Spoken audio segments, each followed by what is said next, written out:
Aleph. Hamoud Aleph. Hamoud Aleph et Tzadik Aleph. Hamoud Aleph est à peu près 6 lignes d'en bas de la page. Peut-être un peu plus, non? Je ne sais pas. Non, on arrive à où c'est écrit Teiku. Ba'amine. 1, 2, 3, 4, 5, 6, 7. 7 lignes d'en bas de la page. Tzadik Aleph, Hamoud Aleph. Ba'amine Rava me Rav Nachman. Zarak Kazait Trouma le Bait Tamé Mao. La question est si quelqu'un jette une quantité de Trouma qui est Tehora, qui est pure, il jette ça pendant Shabbat, il est à l'extérieur, il le jette à l'intérieur de la maison, et la maison dont on parle, elle est tamée. Elle est, je sais pas, il y a 1 mètre à l'intérieur, il est tamé. Alors il jette ça, et la question que, quel est le din, quel est l'alacha? Alors, la Gemara demande le maï. Donc, de quel point de vue, dans quel contexte? Il est inyan Shabbat qui grogeret ba'inan. Si tu me dis qu'il y a peut-être un problème de transporter quelque chose d'un domaine à l'autre, quand il a jeté de l'extérieur et c'est entré dans la maison, nous on sait que la quantité minime quand on parle de nourriture, le trouma c'est une nourriture, on a besoin de grogeret. Donc, c'est évident que ça ne marche pas parce que Kazait, c'est plus petit. Il est inyan Touma, Kabeitsa, Ochalin Ba'inan. Et si tu me dis que, une fois que la Touma, elle rentre à l'intérieur de la maison, est-ce que le fait qu'elle rentre dans une maison qui est tamée, où il y a de la nourriture entassée qui est tamée, nous on sait que pour recevoir la Touma, selon Rashi, pour qu'elle puisse elle-même engendrer, transmettre la Touma, on a besoin d'une taille qui correspond à une beitza, un œuf, mais ce n'est pas le cas. Donc, la Gemara demande, en fin de compte, je ne comprends pas la question, parce que c'est évident que Shabbat, c'est pas Hotza, parce que c'est pas Grogeret. Vis-à-vis des Touma, ça ne devient pas tamé dans le sens, encore une fois, ça devient tamé, la Touma qui est jetée à l'intérieur, avec la plus petite quantité, mais elle peut, pour être en position qu'elle puisse elle-même transmettre la Touma, elle a besoin d'une quantité qui correspond à une beitza. Ceci dit, la nourriture qui est à l'intérieur, elle est déjà tamée. Elle est déjà tamée. D'accord. Il y a le mot. Alors la Gemara explique, la Gemara dit, les olam, même si c'est un œuf, même si c'est un œuf. Non, si c'est un œuf, alors, si la Trouma qui correspondait à une quantité d'un œuf, ça devient tamé, et maintenant, elle peut elle-même transmettre la Trouma. Oui, mais c'est déjà tamé dedans. Tamé même. Oui, mais nous, on demande vis-à-vis de la Trouma, qui a été... D'abord, il y a une halakha qui dit qu'on ne peut pas nous-mêmes rendre la Trouma impure. La Trouma, elle était pure quand elle a été jetée. Oui. Elle tombe dans une maison où c'est tamé. Oui. Maintenant, elle devient tamée. La question est, est-ce qu'elle-même, elle est capable de transmettre la Touma? Pour transmettre la Touma, tu as besoin d'une quantité. D'accord. Mais la Gemara répond, Léolam, en fin de compte, l'Inyan Shabbat. On parle dans le contexte de Shabbat. Vekedon, de Ika Pachot Mika Beitza Ochalin. Vehai Mashlimo le Beitza. On parle, la Touma, elle avait moins, une quantité moindre qu'un œuf, mais elle est tombée dans un tas d'autres nourritures. Et maintenant qu'elle est tombée dans la nourriture, il y a une marloquette entre les commentaires. Est-ce qu'on ne parlait qu'un truc comme on avait parlé l'autre jour de pâtes, où ça se mélange ensemble, ou sans parler de pâtes, c'est simplement, disons, un fruit qui est tombé sur un tas d'autres fruits. Le fait que ça touche les autres fruits, ça aussi, c'est suffisant. Une marloquette de quoi que ce soit. Une fois que ça tombe sur les autres fruits, les autres nourritures, ça mashlimo le beitza. Et la question est, Maï, qu'est-ce qui se passe dans ce cas? Mida mitztaref le inyan tuma, michayev nami le inyan shabbat. Est-ce qu'on dit que comme cette trouma qui a été jetée à l'intérieur, une fois qu'elle est tombée sur le tas de nourriture qui tamé, elle devient beitza? Et donc, elle devient importante dans le contexte de Touma. Est-ce qu'on dit comme elle devient importante, elle est devenue Beitza dans le contexte de Touma, est-ce que ça devient aussi important vis-à-vis de Hotsa'a? La Gemara dit, dans les mots, Mai, mid mitzaref li inyan tuma. Comme on voit que c'est maintenant devenu important, c'est devenu une beitza, assumer une quantité de beitza qui puisse le rendre tamé vis-à-vis des autres. Mechayev nami, alors ça devient aussi un problème, nami li inyan Shabbat, vis-à-vis de Hotza'a. Parce que nous, on avait dit que le critère pour Hotza'a, c'est que ce soit une mesure importante. Normalement, on avait dit que l'importance, ça se mesure vis-à-vis de l'utilisation. Mais ici, on a une autre possibilité. On voit que ça devient important dans le contexte de Touma. Peut-être ça va impacter aussi dans le niveau de l'importance vis-à-vis de Hotza'a. Mais quand c'est passé en l'air, il n'y avait pas de... Tu as raison, il n'y avait pas de Touma. Elle avait été, une fois que ça rentre dans la... Je ne sais pas quel est le cas dans la maison, s'il y avait un maître dans la maison. Alors, s'il y avait un maître dans la maison, une fois que ça rentre dans l'espace, la maison, ça c'est pas important, ça reçoit Touma, ou si ça tombe dans un tas, il n'y a pas de Touma dans la maison, c'est tombé dans un tas. Quand ça rentre dans l'espace, pendant un laps de temps, même s'il est très court. Mais attends, ici, de toute façon, on parle d'un scénario dans lequel il est tombé sur un tas de nourriture. Je suis d'accord avec toi. Et le tas de nourriture est tamé. Mais la fraction de seconde, avant qu'il atteigne la nourriture, elle n'était pas... Disons, elle est passée elle dans était tahor. Elle était yachid, elle était tahor, et elle était petite, comme une olive. Oui. Après, c'est devenu... Oui. Alors, on va faire tout le raisonnement. Non, à partir du moment où c'est devenu ça, alors depuis qu'il a envoyé, maintenant c'est devenu kabetza. Mais je te prie de prêter attention à un fait, à une condition très importante. Que quand on parle de Hotza'a, ça comprend deux éléments, deux étapes. Il y a Akira, soulevé dans un domaine, et posé, Hanacha, dans un autre domaine. Le moment qu'elle est posée, c'est à ce moment même qu'elle se pose sur le tas de nourriture qui tamé. À ce moment même, tu peux dire, bon, là elle devient Touma, Beitza, et donc c'est important. Et donc elle est importante, au moment de la Nacha, c'est aussi considéré comme Hotza'a. C'est aussi comme ce qu'il a transgressé Hotza'a. Mais c'est transformé. C'est de quoi? La transformation qu'il y a eu entre le moment où on l'a jetée à l'extérieur et le moment où elle a atterri, comme tu dis, Anacha, à l'intérieur, il y a deux dimensions qui sont différentes au niveau de la taille de l'objet. Elle a assumé une taille plus grande au moment qu'elle est tombée. Et alors on va faire... Et on va dire, maintenant tu vas au moment qu'elle est tombée. Il y a une transformation, elle est devenue importante dans le contexte de Touma. Donc, je considère qu'elle est importante aussi vis-à-vis de Bichlal, il était déjà chaya par rapport au fait que ce soit une olive et que ça ait une importance. De quel point de vue? De point de vue Non. Parce que nous, on dit pour Hotza'a, tu as besoin d'une quantité minime de Grogeret. Grogeret, c'est plus grand qu'une olive. Et l'olive est plus petite que la Grogeret. Oui, on l'a dit. Oui, on l'a dit. Et donc, le moment que ça devient une beitza qui est important, alors peut-être ça veut dire que aussi c'est considéré comme... Odem, ou peut-être... Il y a trois tailles différentes. Il y a donc la figue, plus grosse la figue. L'olive. Ensuite l'olive. Ensuite, non, Betsa. Beitza et puis la figue et l'olive. Le plus petit c'est l'olive. Le plus petit c'est l'olive, le plus grand c'est l'œuf. Le problème est là. Est-ce que le fait que lorsque j'ai jeté le Touma, c'est tombé à côté ou dessus? Si c'est dessus, c'est l'ensemble qui est tamé. Si c'est à côté, il continue à être dehors. Non. Oui, mais non, il est tombé dans un... Le scénario, c'est qu'il est tombé dans un tas de nourriture qui est tamé. Il est tamé. Donc il prend non seulement les conditions, je sais pas, la particularité de l'ensemble de ce tas, mais également la taille minimum.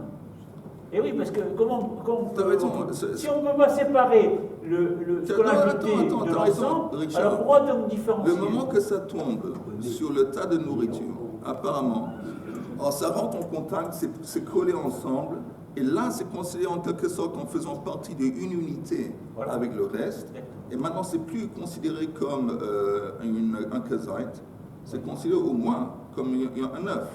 Ça veut dire que vis-à-vis de la Touma, ce morceau de nourriture, ce morceau de Trouma, il est maintenant tout tamé, dans le sens qu'il peut transmettre la Touma. Donc on voit qu'il y a une transformation qui s'est passée. Il est devenu tamé à 100%. Oui. Est-ce qu'on dit de la même façon qu'on voit qu'il y a une transformation qui s'est déroulée au niveau de la Touma et c'est devenu important? Est-ce que cette importance veut dire que aussi c'est important vis-à-vis de la Hotsa'a, qu'il a transgressé rétroactivement quand il a jeté, parce qu'en dépit du fait qu'il n'y avait pas de gros guéret, mais c'est devenu important. Comme c'est devenu important, c'est... Est-ce que c'est la... Non, c'est pas possible. Hein? C'est pas possible. Oui. Sinon, on change toutes les conditions de la Terre. Dans la vie, il faut être souple.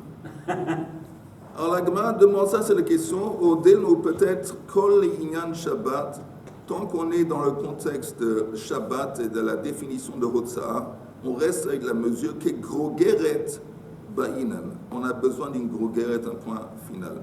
Ça, c'est la question. Amarle, alors il répond, tentative de réponse, Tenitua. Abba Shaul Omer, Shtei halechem belechem apanim, shiuran ke Grogeret. Que les deux pains qu'on mange ou qu'on offre pendant Shavuot, et les lechem apanim, les 12 pains qu'on met, qui sont mangés par les Kohanim une fois le Shabbat, une fois par semaine, et si on les fait sortir de Reshut HaYachid, qui est le temple, à l'extérieur du temple, c'est le Reshut HaRabim, la mesure minime, c'est Grogeret, comme n'importe quelle nourriture, Grogeret. Et la Gemara demande Ve'ama, et pourquoi tu dis que c'est Grogeret? Leim, disons, selon ce que tu avais proposé avant. Qu'est-ce qu'on avait proposé avant? Comme c'est devenu important dans un contexte de Touma, c'est comme s'il est transgressé aussi dans le contexte de ça. Alors on va essayer d'appliquer ça ici. Ve'amai. Leima, disons, mideli inyan, on tourne la page, mideli inyan yotse bekazait. Le inyan Shabbat nami bekazait. Ça veut dire quoi, yotse? Yotse, c'est que, on avait dit que si on fait sortir un truc qui est consacré, un truc qui est kadosh, disons un morceau de viande d'une offrande, une fois qu'il a été sorti du temple, okay, alors il devient invalidé, parce qu'il a été profané par le fait qu'il est sorti de la kedusha du temple. Il a perdu ça. Oui, il a été profané, il est foutu. Non, mais à moins que ce soit un Kohen. C'est un Kohen qui a sorti. Non. N'importe qui fait sortir ce morceau d'offrande qui est consacré, et ça peut pas seulement un morceau de viande, ça peut être, je sais pas, un morceau de trouma, je sais pas quoi que ce soit un truc sanctifié. Le moment qu'il sort de la limite, du périmètre du temple, il est profané, parce qu'il est rentré dans un domaine de chol. Il est foutu. C'est quoi foutu? Tu dois brûler. Il est plus utilisable. Il est Hekdesh. Hein? Il est Hekdesh, ce morceau. On n'a pas l'utilisé. Ben, Hekdesh, oui, il a été consacré. Donc on n'a pas à l'utiliser d'une autre façon. Peut-être oui, peut-être c'est une offrande qui a été offerte. Et puis bon, tu sais, il y a des éléments de l'offrande qui sont censés être mangés. Oui. Ils sont censés la plupart d'être mangés à l'intérieur du temple. En disant que ce morceau, au lieu d'avoir été mangé à l'intérieur du temple, le type il est sorti avec dans sa poche. Mais Alors maintenant, il ne peut plus la manger, ce morceau de viande, parce que le moment qu'il est sorti avec, c'est devenu profané. il peut sortir de la nourriture, Kohen. La nourriture, oui, mais pas la nourriture sacrée, pas la nourriture consacrée. Une offrande, c'est une nourriture consacrée, c'est kadosh. Alors, un truc avec kedusha, quand ça sort du temple, le fait que c'est sorti à part, il y a des exceptions à la règle. Quelles sont les exceptions à la règle? On a parlé de Trouma. Oui, mais Trouma, ce n'est pas un truc qui est consacré dans le temple. C'est moi qui avais dit ça par ailleurs. Mais disons un autre exemple. Il y a des offrandes qu'on peut, oui, manger en dehors du temple. Corban Pessah. Oui, exactement. Corban Pessah, ça fait partie de ce qu'on appelle les shlamim. Un shlamim, ça s'appelle Korban Toda, Korban chose. Et un shlamim, tu peux le manger en dehors du temple, à condition que c'est à l'intérieur des Yerushalayim. Mais la même chose s'appliquerait ici. Si tu prends un Korban shlamim et tu le prends en dehors de Yerushalayim, c'est fini, il est bon. Alors la Gemara dit, écoute, un Kohen qui sort du périmètre de... Oui. Un Kohen tout seul, la personne. Un Kohen qui sort... Oui. Il reste toujours kadosh ou bien il est profane? Bien sûr, il n'y a rien à voir avec Non, mais je pose une question. Je te réponds, René. Un Cohen, il n'est pas profané si lui il sort du temple. Les Kohanim, forcément, ils doivent sortir du temple. Ils ne vont pas rester à vivre dans le temple tout le temps. Ils sortent, ils Il rentrent. reste comme si c'était. Non, un Cohen, c'est pas le problème, le Cohen. Le problème, c'est avec la nourriture, D'accord, j'ai les compris ça. offrandes. Les offrandes. D'accord, ça, j'ai compris. Seulement ça. Alors, la En grande. dehors de Shlamim, je peux En rien dehors, sortir. oui, en tant que exactement. Kohen. En dehors, shlamim, il y a plusieurs catégories de shlamim. À part les korbanot qui sont shlamim, tu ne peux pas manger une offrande en dehors du temple. Ok. Maintenant, qu'est-ce qui se passe? Ça vaut la peine de regarder le Rashi. Mais ce que devient ce qui n'est pas brûlé Pardon? dans le temple, tout n'est pas brûlé. Non, pas du tout. Comme par exemple. Qu'est-ce qui devient ce qui n'est Alors pas attends, brûlé? il y a khatat. Ok. Attends, il y a Hacham et Khatat. Ok. C'est deux espèces d'offrandes qui sont apportées Brûlées quand complètement. quelqu'un a fauté. C'est pour les fautes. Oui, Qu'est-ce qui se passe C'est là-bas? brûlé tout le temps. Non. on boit tout. Écoute. La seule offrande qui est brûlée à fond, c'est Korban Ola. Et Korban Ola, par exemple, le Korban Atamid, le matin et le soir qu'on offre 2 fois par jour, toujours, c'est Korban Ola, c'est brûlé à fond. Ça, c'est je veux Sauf que la tu- peau. Non, la peau aussi. Aussi la peau aussi. Pour Korban Ola, t'as raison, sauf la peau. Tu m'as eu. Sauf la peau. Mais le reste, c'est brûlé à fond. Maintenant, à part Ola, il y a Korban Khatat, Korban Hacham, qu'on apporte pour des fautes.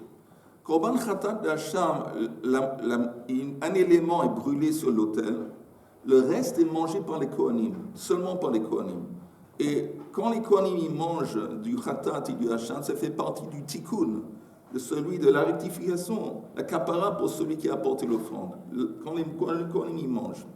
À part ça, il y a Shlamim. En Shlamim, il y a un élément qui est mis sur le misber, un élément qui est donné au Kohanim, et le gros de l'offrande qui est mangé par les propriétaires. Et ça, Korban Shlamim, il peut être mangé à l'intérieur des Yerushalayim, en dehors du temple. Voilà. Ça, c'est en gros, ça, c'est l'histoire. Maintenant, Ils peuvent même les vendre, non? J'ai l'impression. Korban Shlamim, je pense pas. Non? Bon. Je pense pas. Mais en attendant, on a un phénomène ici. C'est quoi le phénomène? Que quand tu fais sortir, disons, cette offrande de l'Azara, tu fais sortir, disons, tu rentres dans l'Ezrat Nashim, ou tu fais sortir même l'Ezrat Nashim, et en dehors des Ezrat Nashim, il y a un périmètre avec une espèce de barrière à une hauteur de 90 cm qui s'appelle le Kheil. Ça veut dire que même si tu sors en dehors des Ezrat Nashim avec ce morceau de viande consacré, tu n'as pas fait Hotsa'a vis-à-vis de Shabbat. Parce que tant qu'il y a comment on appelle ça, une clôture, tant qu'il y a une clôture autour, c'est considéré comme Reshut Yachid. Même si tu sors d'une cour à l'autre, de la cour, tu sors dehors, tu es toujours dans Reshut Yachid. Mais en attendant, tu as déjà transgressé Yetzia. Tu as profané le morceau de l'offrande en la faisant sortir. Donc on va d'abord te profaner avec Zayn, le moment où tu es sorti, en dépit du fait que tu n'as pas encore transgressé Hotsa, parce que tu es toujours en Reshut Yachid. Ça n'a pas été à la quantité. Nachon. Alors regardons, on va voir la Gemara, puis on va voir deux Rashi. La Gemara dit, je vais les deux derniers mots de la page précédente, Leima, disons la chose suivante, Mideli Inyan Yotse Bekazait, li Inyan Shabbat Nami Kazait. Pourquoi pas dire, comme on voit que ce morceau d'offrande, tu as transgressé avec une petite quantité qui correspond à une olive, et donc tu vas aussi c'est aussi considéré comme si tu avais transgressé aussi pour Hotsa'a. Compris la question? Alors la Gemara dit Hachi Hashta. Comme ça tu compares, c'est incomparable. Pourquoi? Hatam, dans le cas de l'offrande, Mid Abkei Chutz le Chomata Azara Ifsile. Le moment que tu as transposé le morceau d'offrande en dehors du mur de la clôture de la Hazara, il est pas sous à transgresser le Yetzia, tu as profané. Tandis que Beyotse, à Shabbat, l'Omichayev, Ademapik les reshut rabim. Mais tu n'as pas encore transgressé, sortir quelque chose de reshut yachid, les reshut rabim, vis-à-vis de Shabbat. C'est seulement plus tard, si tu continues à sortir, même de la dernière clôture autour du temple, là et seulement là, tu es rentré dans le reshut rabim. Pour transgresser Hotsa'a, tu vas faire sortir ce morceau d'offrande de l'intérieur de reshut yachid, de reshut rabim. Mais donc c'est un truc qui la quantité elle soit d'un œuf. Oui, un gros guéret. Oui. Et là, c'est une olive. Oui, mais la Gemara demande, et je répète, que quand on jette une trouma dans une maison, on avait dit, et cette trouma, elle est kazait. Comment elle a pu arriver du temple dans une maison C'est deux histoires différentes. C'est deux histoires différentes. Chaim, on a le droit de sortir la trouma. Le Kohen, il a le droit de sortir la trouma du temple. Sois gentil avec moi. Non, je te pose une C'est question. le début de la semaine. Il y a deux scénarios différents, Chaim. Il y a deux scénarios différents. On avait le scénario précédent qu'on avait abordé précédemment. Le type, il jette un morceau de trouma qui tahor et ça rentre dans une maison. Et la grande dit, bon, il n'y a pas de problème, quoi que ce soit. Pour Hotsa'a, tu as besoin d'une gros guérette. Il n'y a pas une gros guérette, il y a un kazait. Pour Touma, il n'y a pas de problème parce que ça va être une beitza. Alors, il n'y a pas de problème. La grande dit, il y a un problème. Parce qu'on est dans un scénario où il a jeté la trouma qui est tombée sur un tas de nourriture. Elle est maintenant fixée, collée au tas de nourriture. Maintenant, elle est considérée comme un kazait. Elle devient tamée.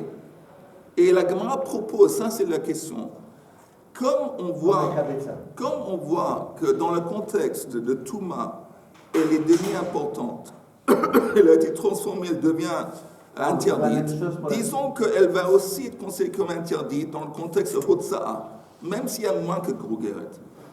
La Gemara essaie de répondre avec cette idée d'offrande. Elle dit, écoute, je t'apporte une preuve avec le pain. Si quelqu'un fait sortir un morceau de pain pour Shabbat, pour Hotsa'a, tu as seulement transgressé à partir d'une quantité qui correspond à gros guérette. Et la Gemara dit, et pourquoi? Si c'est comme tu avais proposé, on devrait dire, comme vis-à-vis d'une olive, le moment que tu fais sortir ce morceau d'offrande de l'intérieur du temple, tu as déjà profané. Et tu as profané même à la mesure d'une olive. En disant la même chose, comme c'est profané à la mesure d'une olive, c'est aussi vis-à-vis de Hotsa'a considéré comme transgression avec la mesure d'une olive. Ça, c'est ce qu'on propose. Et ce n'est pas le cas. Donc on essaie de dire, tu vois, c'est pas vrai. Alors la Gemara dit, tu ne peux pas comparer les deux cas. Pourquoi? Parce que le cas de l'offrande, ça se déroule à deux étapes. Ça veut dire que d'abord, quand tu fais sortir un morceau de l'offrande en dehors de la cour, le moment que tu le fais sortir en dehors de la cour du temple, t'as profané, ça t'a rendu invalide ce morceau d'offrande et ça se déroule à une quantité de kazait. Mais pour transgresser Hotsa'a, le faire sortir du temple le Shabbat, c'est pas suffisant de le faire sortir de la cour. Tu dois le faire sortir du périmètre extérieur, le chayl. Et ça, c'est seulement plus tard.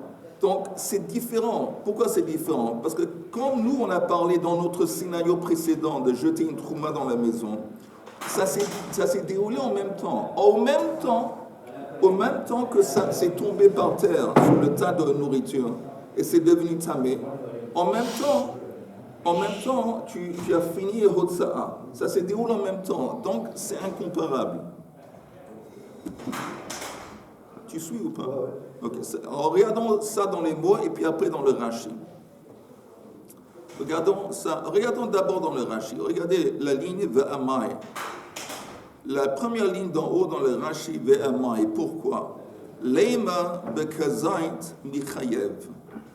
Disons qu'avec l'offrande, il devrait être considéré qu'il a transgressé Hotsa'a, ce morceau d'offrande, même avec un kazait. Deha Chashiva Hotsa'a li'inyan ifsulei beyotse. Parce que quand tu le fais sortir, à partir d'un kazait, c'est déjà considéré comme important dans le contexte de profanation, de psoul. Et donc, selon ta logique, ce que tu avais proposé avant, ça devait être aussi considéré comme un hotza pour quelques kazait. De'i achlei hu over belav, de kol shebekodesh pasul, de kol shebekodesh pasul. Ba katuv liten lo ta'aseh al achilato ve'achila bekazait. Ok, ça c'est ce qu'on propose. Encore un Rashi. Chutz le chomat azara. Quand on parle de profaner un morceau d'offrande, Rashi dit, le moment que tu sors dehors de la zara, le hekef achel shelifnei ezrat nashim, ou le ezrat nashim shehi bechel. Le moment que tu sors de la cour, tu rentres ou dans ezrat nashim, ou même si tu sors d'ezrat nashim en dehors, tu es toujours à l'intérieur du périmètre qui s'appelle un chel. Ça veut dire en dehors du temple, il y avait, comme j'ai dit, une espèce de barrière à 90 cm de hauteur qui entourait. Cette barrière, elle fait en sorte que tant que tu n'as pas franchi la barrière, tu es toujours à l'intérieur de rejeter Yahid. Comme un héros. Exactement. Exactement. On présente Kodesh. Et donc, ça se déroule à deux étapes. Tandis qu'ici, prochain Rashi, à une autre histoire, la trouma que tu as jetée à l'intérieur. Le moment qu'il tombe sur le tas de nourriture, Venitztaref imachar, lo have bei shiur. Parce qu'il n'y avait pas le shiur de Pessa, il l'a seulement atteint au moment qu'il a été posé. Et justement, quand ça a été posé, tu transgresses Hotsa. Alors là, c'est différent. Là, on pourrait dire que justement, un impacte sur l'autre. Comme au moment que c'est tombé sur les fruits, c'est devenu tamé. Disons aussi que c'est devenu aussi, c'est considéré que aussi un problème visuel ou de ça. Donc c'est deux cas incomparables. Encore un petit peu. Et puis je vais vous dire un petit truc intéressant sur la paracha. La Gemara dit Chazav ichniso eino chayav ela keshiro. La Mishnah dit que si le type il avait fait sortir de la maison une quantité d'une olive, une quantité qui est très petite, mais dans le but de l'utiliser, pour lui, il est sachachouv, il a fait hotsa'a. Mais après, il ne fait pas. Après, il décide de ne pas le montrer en tant qu'échantillon, de ne pas le manger, de ne pas le planter. Il retourne à la maison. On a dit, le moment qu'il retourne, ça veut dire que cette nourriture va réassumer le shiur normal qui s'applique à tout le monde. On laisse tomber la mesure individuelle, personnelle. Et le moment qu'il retourne, il n'a pas accompli sa mission, son intention. Chazav ichniso eino chayav el keshiuro. La Gemara dit pshit, c'est évident. Amarabaya hacha b'mayaskin, ici de quoi on parle? Kegon, chez Zerako leotsa ou Mekomo Nika. Comment il est rentré à l'intérieur? Encore une fois, le type, il a jeté ça par la fenêtre à l'intérieur de la maison. Au lieu de l'utiliser en dehors, il l'a jeté. Et c'est tombé encore une fois sur un tas de fruits, pas tamé. Mao de Taïma, qu'est-ce qu'on aurait pu dire? Kevan de Mekomonika, comme néanmoins on voit ce fruit, on voit ce grain, et il est reconnaissable sur le tas. Kevan de Mekomonika, Bemilte Kamaita Kai, il préserve son statut précédent. C'est quoi qui préserve son statut précédent? Qu'avant, même en toute petite quantité, comme il avait en tête de l'utiliser, c'est devenu important. Parce pour lui, c'était important, même une toute petite quantité. Maintenant, il a rejeté à l'intérieur, c'est retombé sur un tas de quelque chose, mais on le voit, on peut distinguer la chose. On dit, comme on la distingue toujours, alors ça n'a pas perdu son statut d'importance précédent, et ça reste. Et la Gemara dit non. Kamash malan, mi de zarkei le otsa, batulei batle. On nous dit non. Le fait qu'il a rejeté à l'intérieur, c'est pas important si on peut toujours le reconnaître. Le fait que c'est retombé sur le tas de nourriture, le tas d'autres fruits, c'est considéré que son niveau précédent, son statut précédent d'importance a été annulé. Et on repart à zéro. C'est quoi repartir à zéro? Que c'est seulement le shiur normal qui s'applique et pas un truc individuel, personnel, selon son intention à lui. On est arrivé à la Mishnah Baruch Hashem. Je vais dire une petite parole sur un truc intéressant, il me semble, sur la paracha. L'essentiel de la paracha, le sujet essentiel de la paracha de ce Shabbat, c'est la rencontre. C'est la rencontre. c'est la rencontre entre les frères. Comment on sait que ça, c'est le sujet principal? C'est une question. Oui. Si vous voulez répondre, soyez libre. Mais Comment on sait que c'est le avec le sujet? Shem, avec le nom de la paracha. Parce que, ok, mais c'est surtout parce que dans l'Haftara, normalement, les sages, ils choisissent l'Haftara selon le sujet principal, un des sujets principaux de la paracha. Et là, c'est écrit dans la paracha, Va'ata ben Adam, kach lecha etz echad uchtov alav liYuda ve'livnei Yisrael chaverav, le kach etz echad uchtov alav liYosef etz Ephraim ve'kol beit Yisrael chaverav ve'karev otam echad el echad lecha le'etz echad ve'ayu le'achadim biyadecha. Mais ça continue. Cette idée de prendre, il dit au prophète Hachem, tu prends un bois, tu écris Ephraim, Kol Israël Chavera, tu prends un autre bois, ça c'est Yehuda, Kol Israël, tu les mets ensemble et il devient un. Maintenant, pourquoi c'est tellement important que dans la fin des temps, c'est une prophétie qui va dans la fin des temps. Pourquoi c'est tellement important? C'est l'Haftara, ça. Oui. Alors c'est important parce que le Maharal, Mepra, il dit que chacun, Yehuda, Yosef, représente des choses différentes. En gros, il dit que Yosef, il représente le cœur. Et Yehuda, il représente la tête. Comment est-ce qu'on voit ça? On voit ça si on fait un retour aux sources, avec les mères. La mère de Yosef, c'est Rachel. Et Rachel, le truc incroyable qu'elle a fait, elle a fait un énorme sacrifice. Elle était prête à sacrifier l'amour de sa vie, ou son mari, Yaakov, pour éviter à sa sœur de la peine, sa sœur Léa. La honte, la peine. Et là, on voit Arva, comment on dit la fraternité. Yehuda, c'est dit que c'est Yehuda, c'est Attends, laisse-moi juste finir. Non, je veux juste entendre. Yehuda, c'est la tête et Yosef, c'est le cœur. Donc on voit que ce qu'elle a fait, c'était à partir du cœur, un sentiment vis-à-vis de sa sœur. Et tandis que Yehuda, qui vient de Léa, pourquoi il s'appelle Yehuda et pas seulement elle, nous-mêmes, on s'appelle Yehudim. Parce que à cause de Léa qu'il appelait Yehuda, c'est un remerciement. Mais en hébreu, le mot léhodot, c'est pas seulement remercier, c'est aussi reconnaître. Par exemple, je reconnais que Hachem m'a donné tel et tel, je reconnais que je suis dépendant de Hachem. Et donc, je remercie. Léhodot, ça comprend ces deux éléments. Mais tout ce processus de reconnaître et de remercier, c'est un processus intellectuel.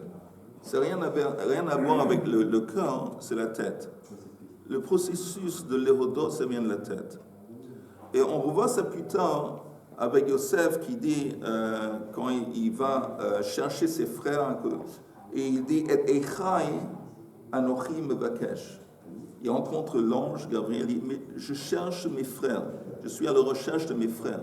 On voit que ça, c'est Yosef, il cherche ses frères. Même au début, il s'est écrit « Na'ar et Benei Shvachot ».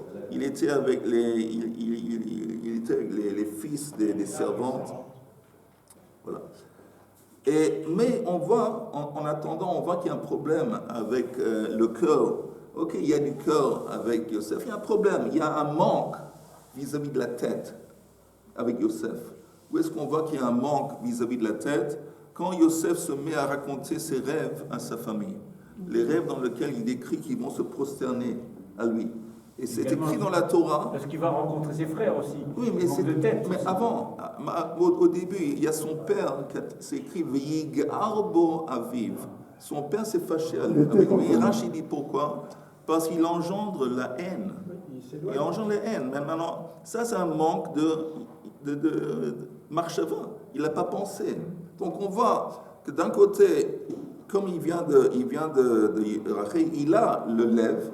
On voit la façon qu'il se comporte sur les enfants des servants qui ont été rejetés. On voit le fait qu'il dit « il y a un manque de tête. Passons à Yehuda. Yehuda, c'est l'opposé. On voit Yehuda et ses frères, il y a un manque de lèvres. Ils ont jugé leur frère. Ils ont décidé qu'il a un statut de Rodef. Rodef. Ils ont dit, bon, il y a un type qui était un ennemi. C'était aux familles précédentes, Ishmael, c'était un méchant. Après, Asa, c'était un méchant. Le méchant dans notre famille, c'est héréditaire, c'est Yosef, la façon qu'il parle, il va être. Mais ils m'ont donné un digne de Rodef. Et voilà. Mais en attendant, il y a un truc remarquable, c'est que à la fin, Yehuda il quitte. Après qu'ils ont vendu Yosef, Yehuda quitte. Pourquoi est-ce que Yehuda quitte? Regardez le Rashi. Rashi dit que Yehuda a quitté la famille parce que quand les autres frères se sont rendus compte de l'étendue du tsar, de l'angoisse de leur père, ils ont commencé à accuser Yehuda. En fin de compte, toi tu étais le chef, si tu nous avais dit de ne pas le faire, on ne l'aurait pas fait. Mais la question c'est qu'est-ce que vous avez pensé? Que ça ne va pas faire une énorme peine au père de penser qu'il y a... Ils n'ont pas pris en compte l'élément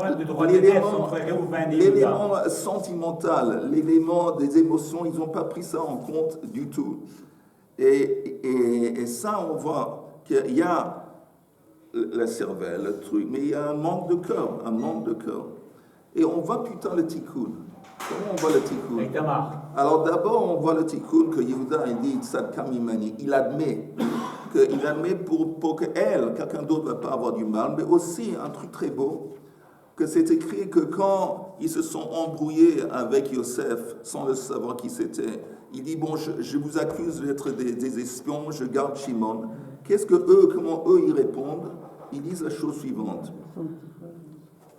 Vayomru ish el achiv aval ashemim anachnu al achinu asher ra'inu tzarat nafsho behitchaneno eleinu velo shamanu al ken ba'a eleinu hatzara azot. Ils disent en fin de compte c'est notre faute, on a fauté. Ils disent pas qu'on a fauté parce qu'on a fait une erreur dans le jugement. On a fauté parce qu'on était indifférent aux cris de détresse de notre frère étant en train de supplier et on a été indifférent, on n'écoutait pas. Alors là, on voit qu'ils ont fait tchouva.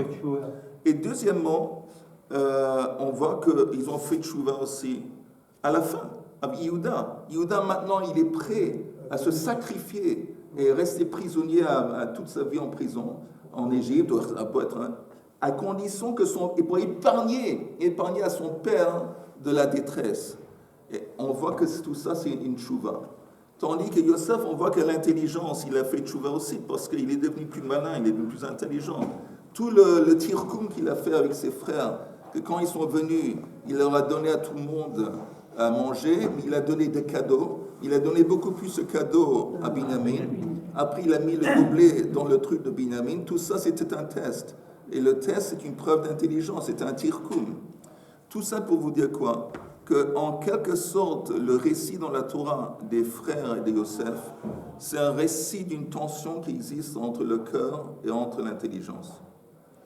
Et on retrouve ça plus tard dans l'histoire juive, dans les deux rois, le roi Shaoul, le roi David. On retrouve ça plus tard dans Beit Shammai, Beit Hillel. On retrouve ça même aujourd'hui, récemment, avec la Chassidoute, qui met en relief le cœur et les émotions, et les litaïm qui mettent en relief l'intelligence. Mais on voit ces tensions. C'est pour ça que le prophète, il dit dans l'Haftara, dans la fin des jours, ça va être équilibré. Ça va être équilibré. Parce que toutes ces tensions qu'il y a dans le sein du peuple juif, en fin de compte, entre Yosef, c'est une tension qui, à la base, c'est ça.